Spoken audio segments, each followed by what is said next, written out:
নমস্কার, মমতাজ কিচেনে আপনাদের সবাইকে স্বাগত জানাই। আমি আবার একটি নতুন রেসিপি নিয়ে চলে এসেছি। দেখুন, সুজি আমার পেস্ট করা হয়ে গেছে। এই সুজির মধ্যে লবণ দিয়ে দেব আর দেব ধনেপাতা।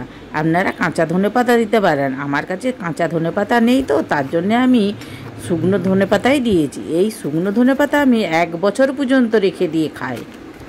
এখন আমি 2টো আলু সেদ্ধ করে রেখেছিলাম, ওই সুজির মধ্যে 2টো আলু দিয়ে ভালো করে মেখে নেব। এখন ঢাকা দিয়ে 10 মিনিট রেস্টে রেখে দেব। সুজির ডোটি এখন 10 মিনিট ঢেকে রাখা হয়ে গেছে।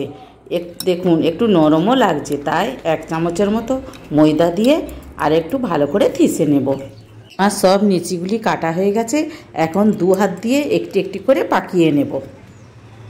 নিচিগুলিও আমার সব পাকানো হয়ে গেছে। চলুন এরপরে একটি একটি করে বেলে নেব। প্রথমে একটু তেল বুলিয়ে নেব, দিয়ে একটা নেচি একটু হাত চাপ দিয়ে বড় করে নেব, তারপরে একটু বেলে নেব। দেখুন কত সুন্দর বেলা হয়েছে, আর লুচিটা দেখতেও খুব সুন্দর লাগছে। এই একইভাবে সব লুচিগুলি বেলে নেব। ওভেনে কড়াই বসিয়ে দিয়েছি, তেলও গরম হয়ে গেছে। এখন আমি একটি একটি করে সব লুচিগুলি ভেজে নেব। প্রত্যেকটা লুচিই কিন্তু বলের মতো ফুলছে। এইভাবে একবার হলেও বাড়িতে বানাবেন, আর যদি বানান আমাকে কমেন্ট করে জানাতে ভুলবেন না কিন্তু। আশা করছি আমার রেসিপিটি আপনাদের নিশ্চয়ই ভালো লেগেছে।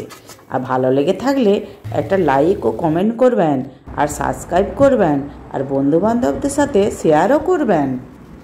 আবার দেখা হবে নতুন কিছু রেসিপির ভিডিও নিয়ে। আপনারা ভালো থাকবেন। ধন্যবাদ।